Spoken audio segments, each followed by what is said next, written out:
watching live, thanks so much for checking out the video. My name is Dawn Wiggins. I'm a licensed marriage and family therapist, and I'm your life and relationship strategist. Today we're talking about self-care, and the really important thing that I want to address in regards to self-care is how to really take care of ourselves, meaning prioritize ourselves without feeling guilty. So often that's what I hear from people, is that to really shift their priorities, sometimes they experience a lot of roadblocks, but a lot of times the roadblocks they experience are their own feelings of unworthiness or guilt to take time for themselves, to prioritize themselves, and to really feel good about making time. So that's what we're talking about today. I'm excited for everyone that's joined us, and I'm excited to see what kind of dialogue we get going during the talk today. And so we're going to dive right in. I see in the chat box here that somebody's saying that they had a rough time with the storms last week, and they're looking for some self-care tips for me, so that's awesome. I'm going to start actually with a little bit of my own personal experience. So when I was earlier in my career and in life, I didn't really understand what it meant to take care of myself. I understood the basics, right? Like sleep, food, maybe exercise, eating healthy, really, really basic, obvious things. So those are the things that you want to start with. You want to make sure that you are sleeping enough, that you're eating properly, that you're getting some level of exercise or physical movement in your body, and that you have some sort of downtime. Believe it or not, a lot of people have a hard time just taking downtime to just relax or rest. Not everyone has that problem, but some people feel guilty if they take a nap or if they sit still, or they feel like they're lazy. And I want to assure you that that's probably not the case. That one of my favorite books by Don Miguel Ruiz, The Four Agreements, one of the four agreements he talks about is always do your best. But believe it or not, that includes resting, because doing your best also means doing your best to take care of yourself. And I promise you, you're not able to take as good of care of yourself if you're not resting, if you're not taking time to be peaceful and to let your central nervous system and your mind calm down. So what happened for me a lot of times early on when I wasn't resting and I was always moving and busy, when I did slow down, I felt like there was something else that I could be doing that was really, really important. And that even if I was sitting and resting or taking a nap, my mind wouldn't stop moving. So what I learned was that there were a couple things I had to overcome in order to be able to embrace self-care. I had to learn how to quiet my mind, and I had to learn how to really structure my priorities, meaning letting go of the things that weren't as important as I thought they were. So there's value to be able to differentiate between things that I want to do and that are important and things that are necessary. So at this point in my life, I've come to understand that self-care is necessary, because unless I do it, my health suffers, my mental health suffers, I'm not kind to the people that I love, I'm not kind to myself, and those are the ultimate priorities that lead to quality of life. Whether or not the dishes are done, whether or not the clothes are put away, whether or not I have the perfect outfit for the party next week or whatever it is, those are things that I may want to do, but I may have to learn how to let those things go in order to make myself the priority. So far we've talked about making sure we have the necessities taken care of. We've also talked about learning what gets in the way for some of us of slowing down, feeling lazy or guilty, and learning how to quiet the mind and how to really embrace the idea that taking care of myself or yourself is the ultimate priority, because it's what leads to us being the most productive, the most loving, the most creative, the most efficient beings we can be, is to rest and to take care of ourselves. So this lesson came hard for me because I developed a rare and chronic illness somewhere in my late 20s, and it literally knocked me on my ass, pardon my language, and I was basically forced to completely reevaluate and restructure my life. And so through that experience, I learned that there were no shortcuts to improving my overall health and well-being. One of the things that I had to learn that I really want to share with you is that Western medicine attempted to teach me that a pill could solve my problem, and it couldn't. And the first things that were prescribed to me from the medical industry were tests, doctor's visits, and medications. And ultimately what I needed, although I needed those things also, but ultimately what I really needed was I needed to learn how to rest and take care of myself, because my central nervous system, my mind, my body were fried.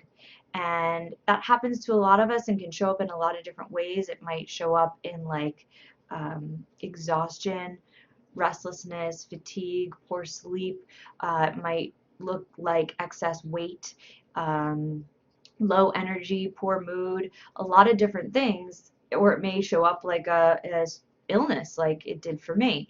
But if your body is telling you something where you feel like you're out of balance in some way, then in addition to, of course, seeking the proper medical care, I want you to practice listening to your body and to your mind, to what they're telling you. Are they telling you, hey, we're overwhelmed. Hey, we need a break. Hey, we can't keep going like this. What are your mind and your body telling you? And then are you willing to listen? And that's really what we're talking about here. Can you embrace the idea of listening to your mind and body and choosing to let go of the guilt? I see some messages in the chat box, so I just want to take a look there. I see Zala says that there are no shortcuts, and she likes that idea, that we need to look into ourselves to get in touch with ourselves and listen to our inner guidance and feelings. Absolutely. And a lot of times so Zala, this is for you and for everyone, a lot of times we have a different voice in our mind that we listen to instead of our true needs. Sometimes we listen to the voices of people that have gone before us. They may be early caretakers, or they may be people that we admire that really work hard or have accomplished a lot. And so we may hear them saying, you're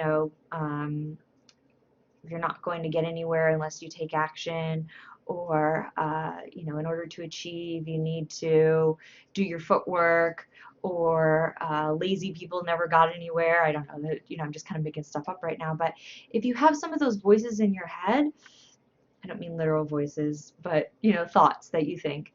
I want you to check those thoughts and those voices against what your body is telling you and what your mind is telling you need in order to be productive. Don't get me wrong, I am a go-getter. I am someone who is super career oriented. I love to help people. I like to make myself available. I can't believe I'm about to say this on air, but I like to make myself super available to my clients when they need me. So that means 24/7, give or take, I'll field text messages, emails, phone calls, those kinds of things. I also have a family. I have a 2-year-old. I have a husband. I have a social life. I like to travel. I'm writing a couple books as we speak. So there's like so much going on in my life. But I also know that it is super important to take care of myself, or when I sit down to try to accomplish some of those things, I can't focus. I don't have the creativity to write the blogs or to be able to speak to you live today.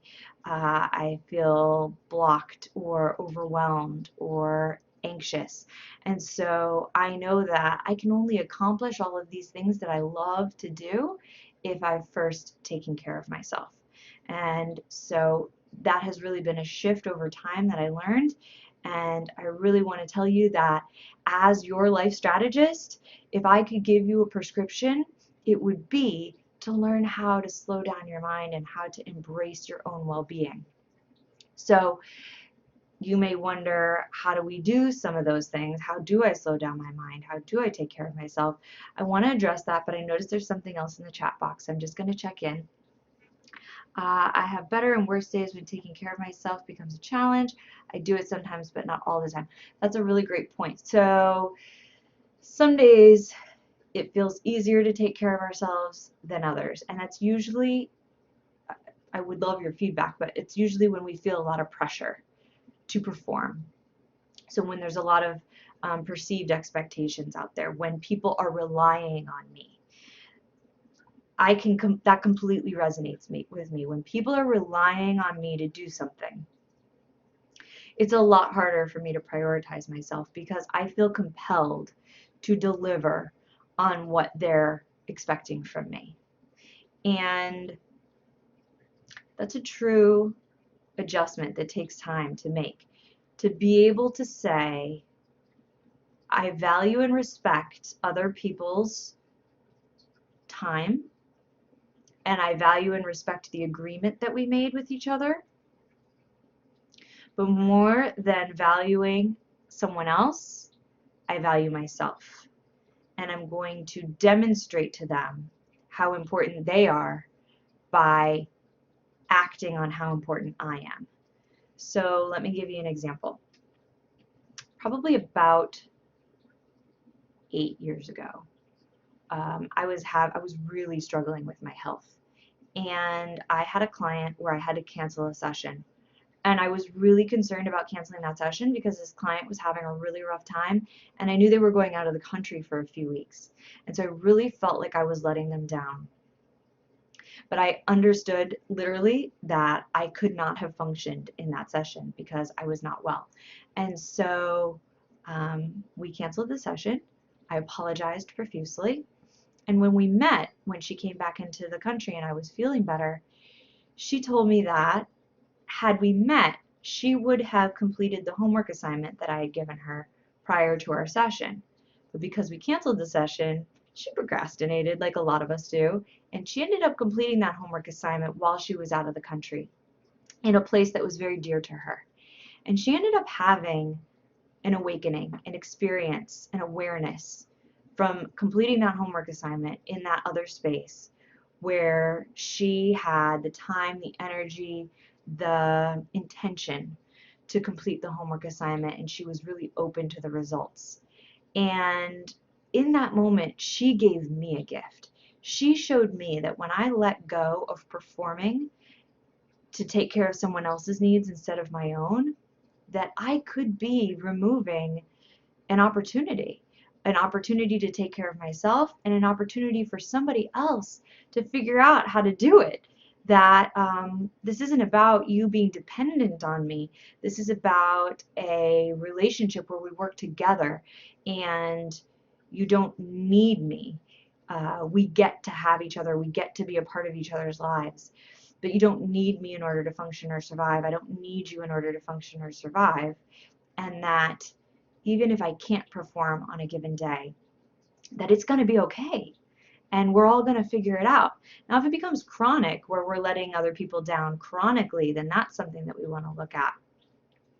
But if you're having a hard time taking care of yourself on days where you feel like you need to deliver for other people, I want you to consider, are you willing to deliver for you first? And that can be a tough question to answer for some people. But a lot of people who struggle with feelings of not feeling important, not feeling loved, sometimes the word abandonment comes up, where they feel like other people abandon their needs or don't show up for them. I often ask those people, are you willing to show up for yourself first before you expect other people to show up for you? A lot of times when we blame people for our painful emotions, there's an area of opportunity in our own lives where we're not taking good care of our own feelings. So I hope this is resonating with you. I see that there's some action in the chat box, so I'm just going to check in with what's being said. How do you take care of yourself when a lot of stressors hit you all at once? Ooh, I can answer that this week. And where does it come from? That it's easier to stop everything and help a friend, but I struggle to take care of myself when I have my own problems. Okay, so two different questions. How do I cope when a lot of stress comes at once? Well, I'm going to tell you how I do it. I ask for help. And I also am willing to say no. So like just in the last few days, my daughter and my husband were sick. I had a flood in my house where there was water damage, and it's not put back together yet. And we're traveling a lot. We traveled this weekend. We're traveling this week. And then the reservations that we had to the place that we're traveling to got canceled this morning. So we don't have anywhere to stay when we're flying in on Thursday. So a lot of things kind of hit us at once. And I really asked for what I needed. I told some of the people who were expecting us to be with them this weekend, hey, we might not be able to make it. I have this amazing assistant, Nicole, and a lot of times I'll ask her for what I need, and I'll say, hey, if you could do this, that's great, and if not, then I understand. Um, I ask my husband if he can help, or if I just need to sleep or rest so that I can calm down, I go do that. I went to a yoga class on Saturday. I knew I needed yoga so badly. So I was like assessing where I was emotionally, physically, psychologically, and I knew what I needed. I knew I needed rest. I knew I needed yoga.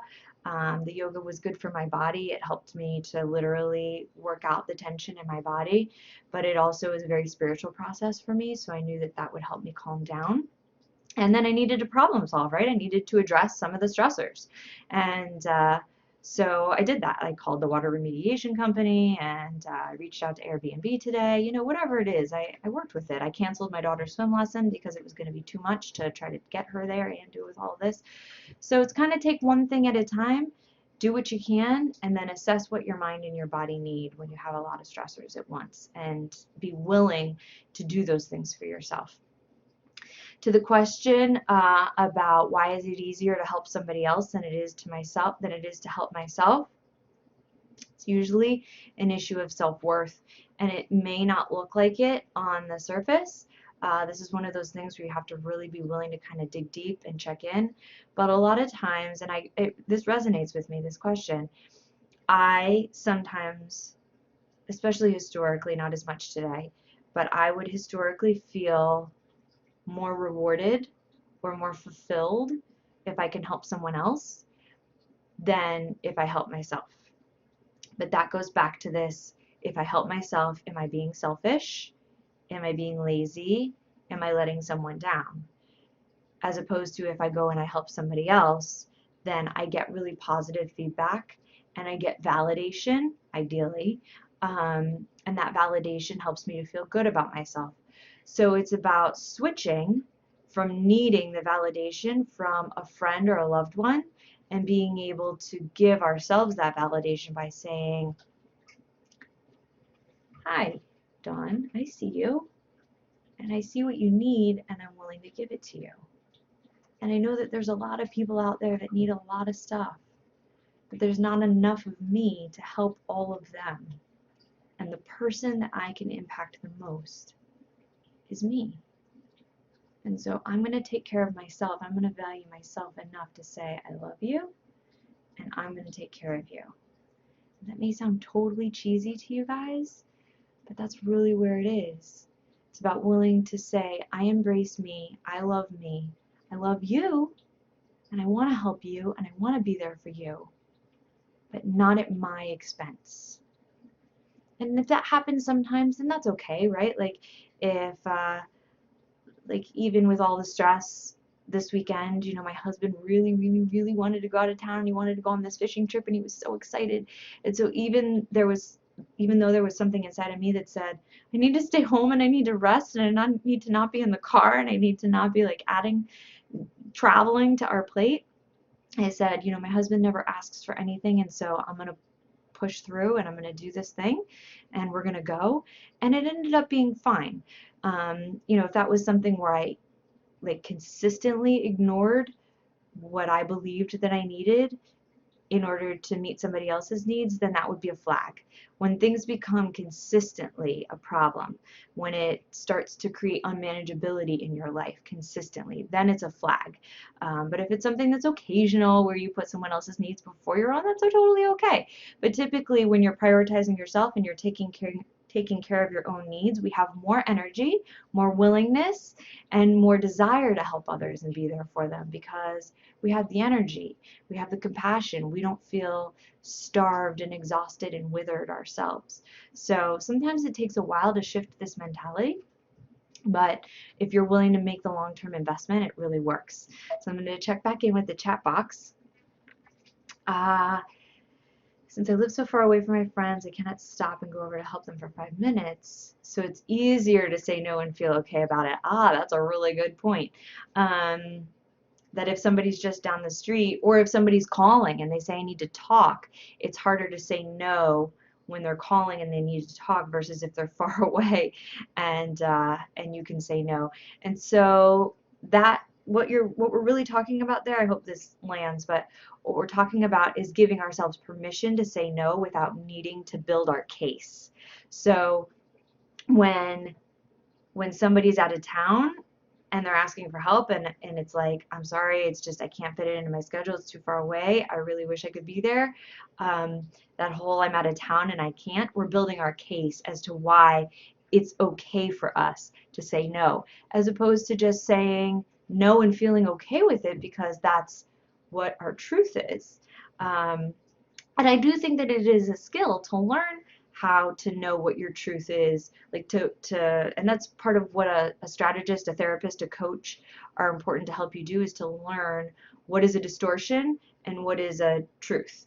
And so if you need to build your case in order to feel okay with saying no, then there's a flag there that says that you still have some love to give yourself, that whatever your voice is okay. However you're feeling is worthy. Whatever you need is worthy. And you don't have to build your case. You don't have to defend yourself. That's really what we're boiling it down to. So there's nothing to defend. You are the gift. You are the gift whether you show up to help, or you're the gift even if you stay home and you just send out positive vibes and you think loving thoughts about your friend. Either way, you are the gift. And my message to you today is I want you to give yourself the gift before you give it away. And it doesn't necessarily come naturally to most of us. And there may be people out there that disagree, that say that we have to give it away in order to keep it. That's a popular saying in 12-step fellowships, that selflessness is one of the highest forms of love. And yes, those things are true, that I'm not asking you to be selfish or self-centered. I'm asking you to take care of yourself. I'm asking you to believe that you are the gift. And when you can have that solid foundation of believing that you are worthy and you are the gift, then it's a lot easier to be selfless. It's a lot easier to give things to others that you have learned for yourself. But you have to be willing to walk that path for yourself first before it can truly be authentic to give it away. Otherwise, you're giving something to someone that you need. So it's one thing for me to say, here's this set of Harry Potter books. You can't see them, they're on the bookshelf here. I'm giving these to you. I won't have them then, and I'll be without them, but I'm going to give them to you. Okay, fine, I don't need them. If I give you my last meal and I can't eat, then I'm going to be hungry, I'm not going to have the energy, and I'm not going to be able to go help other people who might be hungry. If I eat first, then I could probably go ask 10 people for donations that have excess, and I could help feed a whole bunch of other people. So it's about learning to not give away the things that you need and to reassess what you need versus what you don't. And when we give away the things that we need, it ends up taking a toll on our mind, our body, and our spirit. And it's hard to dig out of that hole sometimes. It's hard to have the energy to dig out of the hole. And if we're in that hole, we're probably already not feeling great about ourselves, and we're already probably feeling pretty alone. So that might be a time to let the people that are in our lives know, like, hey, I've figured out that there's this thing I need to learn how to do, and it's called taking care of myself. So can you be patient with me while I learn this? And I might have to practice saying no a few times, and it might be really uncomfortable for me, but know that it's not because I don't love you or I don't care about you, and I'm totally open to talking about it. I'm really a big fan of open communication, and not everybody in our lives that we communicate with is going to receive that kind of open communication. But if we can practice that with the people that we do have in our lives, then it probably will make the process a lot easier. So I'm going to check in with the chat box. I hope my examples made sense. let's see. I see that we have some people who've joined us, so thanks for everybody who has jumped in. I'd love to take any other questions that you have. Again, today we're talking about self-care and how to take care of yourself without feeling guilty. And so ultimately, it's about learning that we don't have to defend ourselves, that we can only do our best if we take care of ourselves, and understanding that we have to be willing to love ourselves first before we give all of our love away.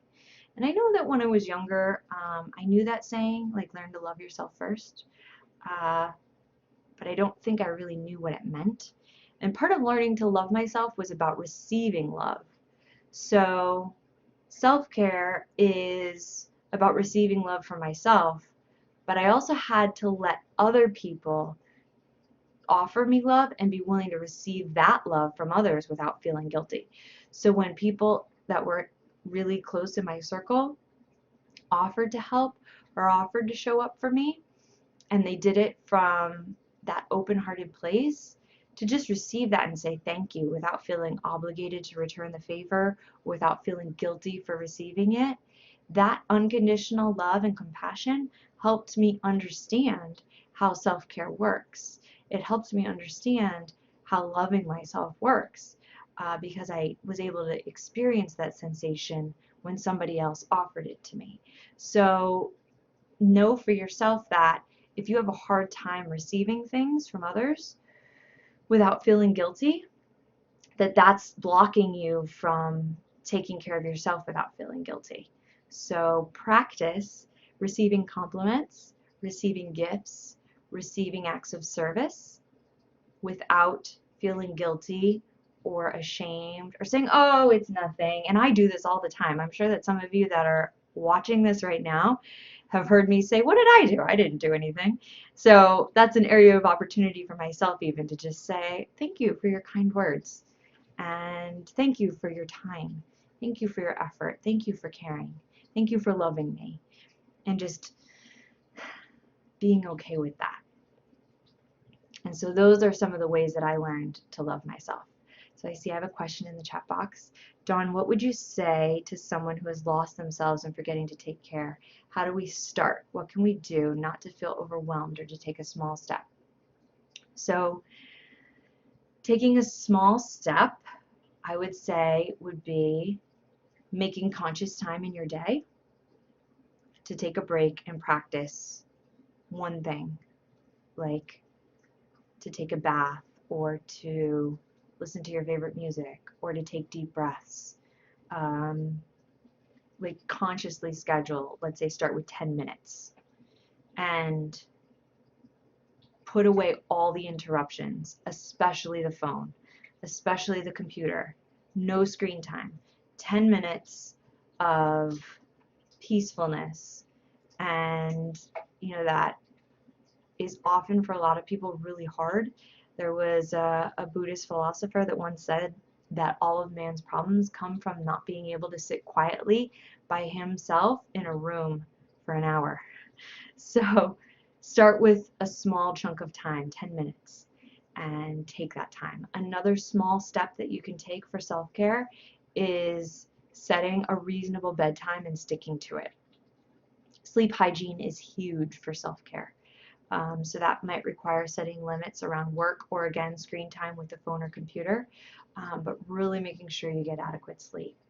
And again, another thing that you can do if you feel overwhelmed is check in with your eating habits. Do you eat consistently through the day, or do you not eat all day and then overeat at night? And just check in with your eating habits and see if you can make some small adjustments there so that you don't get too hungry throughout the day, and that your body has the fuel that it needs. Because a lot of times when we don't have the energy to do some of these things or to make changes, it's because we literally don't have the energy, and energy comes from food, which is fuel, and rest, which is fuel.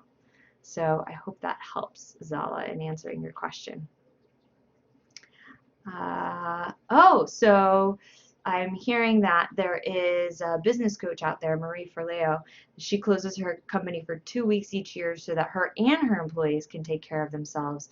No customer services, for 2 weeks. What do I think about that model? I think that's beautiful. I think that what that business owner is doing, she's modeling to her employees and to her clients about what's really important. So sometimes, like how I mentioned that I like to be really available to my clients, sometimes there is a message that I'm sending there that says that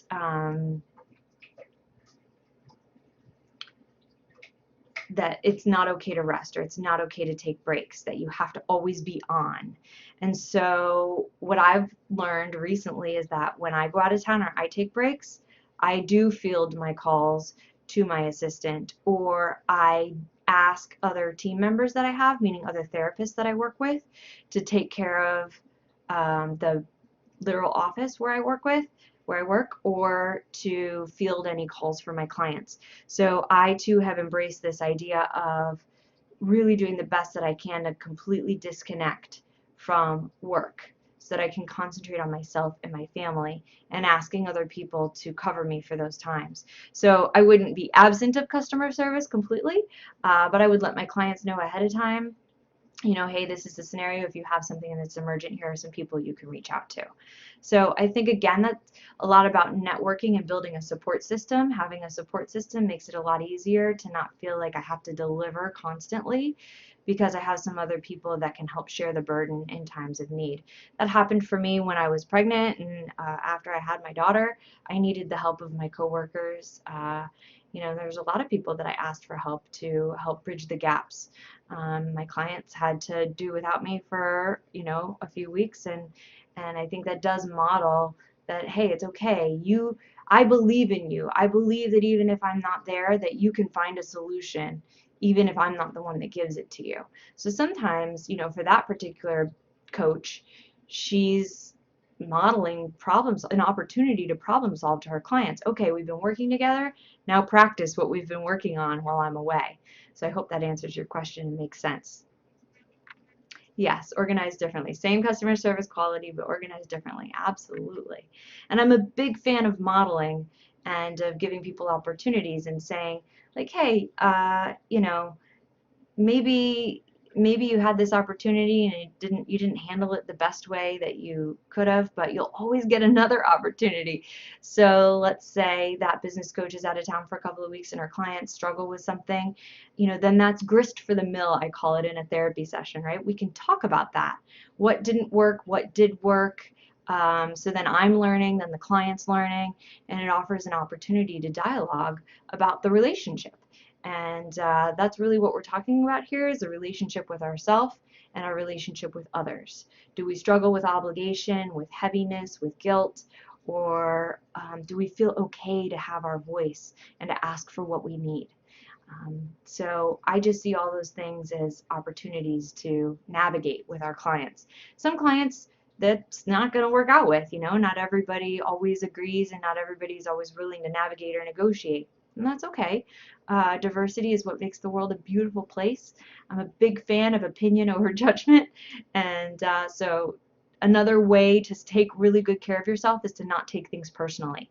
So even if you get negative feedback from a client or from a vendor or from your spouse that says, hey, I'm not happy with this right now, like you're not showing up for me, you can choose to not take that personally. And that is really great self-care. That's another one of the 4 agreements, actually, from Don Miguel Ruiz, is to not take things personally. And so you can say, hey, I'm really sorry that this isn't working for you, and I still love you, or I still care about you, or you're still important to me, and I'm going to get back to you as soon as I can, but right now I'm just not able, and I hope you can understand that. If you can't, I respect that. And that's just speaking with vulnerability and authenticity, and being able to say, these are the limits of my capability right now. And I hope you can work with me on that. So let's see, do we have anything else in the chat box? Nope, so I'm super grateful for all of the comments and the questions. I hope that I have shared some insight today on how to prioritize yourself, to take care of yourself, and to work through any guilt or feelings of inadequacy that might come up if you're not delivering or performing for other people, and instead learning how to deliver and perform for yourself. It means being willing to listen to that place in your heart that says, hey, I really need to take care of myself in this way. It means adjusting your priorities. It means making conscious choices to set aside time. It means having an open dialogue with people, not taking things personally, and making a conscious choice that you are the gift and you're important. And you're important to me. You teach me every day. And you help me to be a better version of myself. I'm grateful for the dialogue that we have in these videos, in the comments that you leave, in the interaction that we have. So if you want to continue the conversation, I would love that. You can go to my website at dawnwigginstherapy.com, where there's an opportunity to sign up for my newsletter, where we have a weekly conversation. You get a personalized message from me. You can also sign up for an on the house consult, where you and I get to talk for 30 minutes about whatever you want, and I can hopefully steer you on a path to solving some of your problems. So there's a lot of great ways for us to continue this conversation. You can meet me in coming weeks on Mondays in YouTube Live. Next Monday I'm going to be out of town, but I will be scheduling a video release for 1 o'clock on Monday next week, so don't worry. Even though I won't be live, I will be there. And that is taking care of me. I can't do it. There's no way to force the outcome. So I've actually, Nicole, she's the genius behind that figured out the solution. So thank you to her. So I look forward to seeing you the upcoming Mondays, and I look forward to hearing from you on my website. And until I see you again, have a beautiful day, and thank you so much for watching.